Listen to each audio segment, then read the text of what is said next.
Donc je reprends la vidéo, là on l'avait laissé. Donc on se rend compte qu'on a beaucoup trop de cartes. Et ça c'est quand même pas fantastique. Donc ce que je vais vous proposer, ça va être de créer, on va dire, une base de données locale. Alors une base de données, comme on a fait en JavaScript, si vous avez suivi le projet où on manipulait le DOM, avec JavaScript on avait pu fabriquer nos cartes, là on va le faire encore plus facilement avec PHP. Oui, en développement, en programmation, c'est dingue parce que plus vous allez avancer, plus vous allez voir que les choses sont en fait faciles. C'est ça qui est quand même embêtant à un moment donné. Alors on va se créer un dossier Dataz pour les données, et à l'intérieur, on va se faire comme pour du JavaScript, un fichier avec les cas, donc characters.php. Oui, on est dans du PHP, donc on va faire du PHP. Alors, en PHP, il n'y a pas de let, il n'y a pas de const, il n'y a pas de var. Les variables, c'est un dollar. Voilà, on s'embête pas, on met du dollar de partout. Alors, dollar characters, et là, toujours pareil. Ah, alors on est sur du PHP, petit oubli de ma part. Qui dit PHP dit PHP. Alors si on doit mettre du PHP et du HTML dans le même... je mets n'importe quoi. Dans le même fichier, vous fermez votre PHP, et à partir de là, vous pouvez mettre du HTML. Ça ne pose aucun souci. Si par contre vous ne devez avoir que du PHP, vous pouvez ne pas fermer la balise PHP. Comme là, on va faire un tableau de valeurs, et on ne fera pas autre chose que du PHP dans ce fichier-là, on ouvre la balise PHP, et on ne la ferme pas, ce n'est pas une nécessité. Donc, caractère, ce sera un tableau de personnages, sur lequel, comme en JavaScript, nous allons boucler. Alors, contrairement à JavaScript, le PHP est un langage qui favorise la programmation orientée objet. Rassurez-vous, on ne fera pas de programmation orientée objet. Mais de ce fait, je ne peux pas faire un tableau d'objets, mais je vais faire un tableau de tableaux. Donc, chaque tableau dans le tableau caractère sera un personnage. Et comme on ne peut pas jouer avec des clés, des paires, clés valeurs, nous allons avoir des index. Mais au lieu d'avoir un index 1, un index 2, enfin un index 0 d'ailleurs pour commencer, on va donner un nom aux index. Donc on va avoir le premier index qu'on va appeler ID, comme toujours, même si, encore une fois, ici ça ne sera pas utile. Nous allons avoir name, donc il s'appelait Sauron. Je crois que c'est un gars, il cherchait un anneau, je ne sais pas s'il a trouvé depuis. Bon, à quelques blagues près, on va continuer quand même un peu. Pour les images, c'était le chevalier feu.jpg. En else, nous avions dit 100. Donc là, c'est pas un string, c'est un number et tout va bien. On met bien une virgule, nous sommes bien dans un tableau. En magie. Oui, c'est comme ça qu'on écrit en PHP quand on fait des tableaux de tableaux, ne vous inquiétez pas. Si la syntaxe vous titille, on vous a pas demandé votre avis, on ne m'a pas demandé le mien non plus, je vous rassure tout de suite. C'est comme ça depuis fort longtemps. Donc ne nous posons pas la question, continuons ainsi. Juste gardez bien en tête que ce ne sont pas des paires clés valeurs comme nous pouvons l'avoir en JavaScript, c'est bien un tableau avec des index. Au lieu d'avoir un tableau avec marqué 1, 2, 3, 4, 5, 6, on a l'index 0 égale 1, index 1 égale 2. Donc là, l'index ID égale 1, l'index name égale Sauron. Et ça, c'est très important pour la suite. Maj Alt F, un coup de prêtière qui veut pas travailler. Bon, on verra ça plus tard. Soit. Et on va changer de tableau. Et du coup, je vais sélectionner ça et on va faire 1, 2, 3, 4, 5. Voilà, donc on a 6 personnages. Donc en numéro 2, il y avait Michael. Lui, c'était le chevalier tout court. Bon, pour les valeurs, on s'en moque un petit peu, c'est pas bien grave. Là, on avait Crapaud. Ouais, je remonte le tableau. On change d'ordre et c'est pas grave. Ça, c'était un orc. On va lui mettre 200. Après, nous avons sur l'index 4 Kiki-san. C'était le sorcier. 80. Par contre, là, il est light. Il n'est pas dark. En index 5, donc comme on part de la fin, c'est du dul. Alors pourquoi je suis parti de la fin, j'en ai pas la moindre idée, mais c'est pas grave. Ça c'est la magicienne.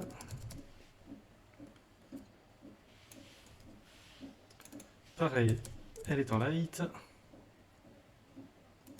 J'ai un problème avec mes haches. Et enfin, à l'index 6, on a bouille. Et ça, c'est le magicien. Je vérifie juste que ce soit bien magicien glace. Image, magicien glace, super. Alors, pourquoi c'est Queen? Hop. Quand on finit un élément en PHP, on met toujours quelque chose qui est facultatif en JavaScript, mais obligatoire en PHP. Et si vous faites du PHP, vous êtes déjà fait avoir et vous ferez encore avoir, c'est le point virgule. On peut passer un temps infini à se dire mais pourquoi ça plante? Parce qu'il n'y a pas de point virgule. Donc là on a fait on a mis des données en dur, à savoir que par la suite les données effectivement viendront d'une base de données, on pourra jouer avec une base de données, le célèbre CRUD, create, read, update, delete, donc créer, lire, mettre à jour ou détruire des données. Pour l'instant, juste pour cet exemple, on va les prendre en dur.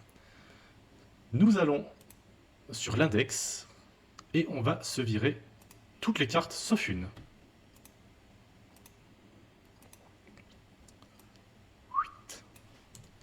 Alors est-ce que là je suis bien sur index, il me reste qu'une seule carte, on est content. Nous allons faire venir, en plus du header, nous allons faire venir nos données. Donc require once, et elles viennent de datas et characters.php.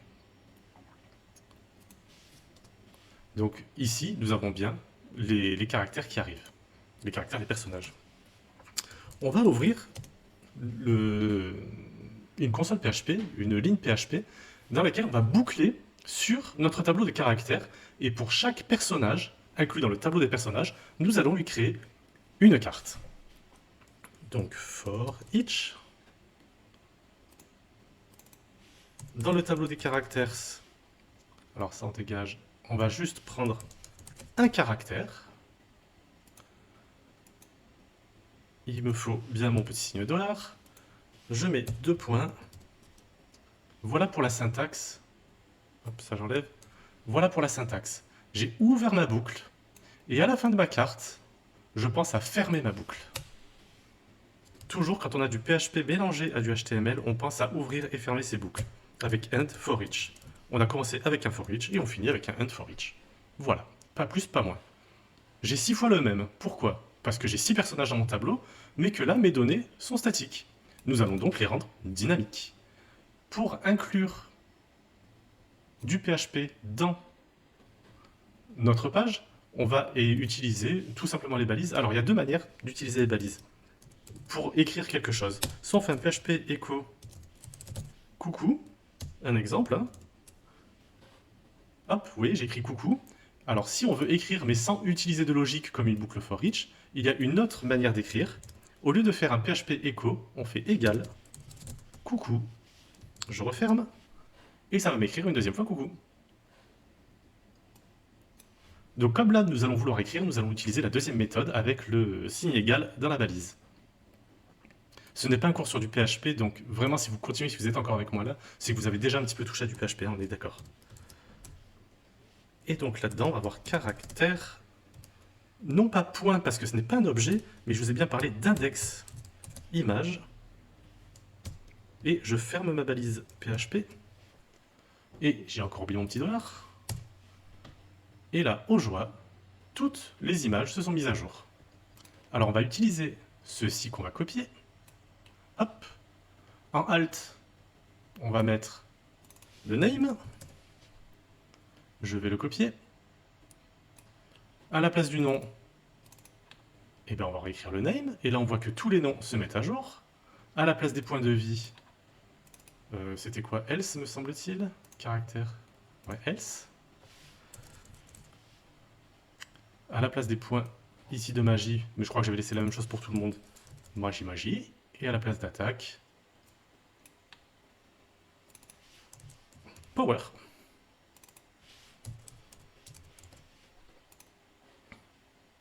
Bon ben c'est pas mal tout ça. On va aller un poil plus loin. Vraiment un micro-chouille plus loin. C'est que tout ça, on va le copier. Je vais prendre ma boucle. Et on va aller... Alors je vais fermer tout, sauf celui-ci. Et je vais récupérer Dark. On va garder ces deux-là. Alors dans Dark, si je prends toutes mes cartes, que je les supprime, je vais coller ce que j'ai copié au préalable. Donc là, je suis dans Dark, Ténèbres. Ça me met... Alors oui, il aurait peut-être fallu que j'importe le fichier caractère, ça aurait été plus sympa. Hop, je copie ça, datas, caractère, Dark. Je pense à mon petit point virgule.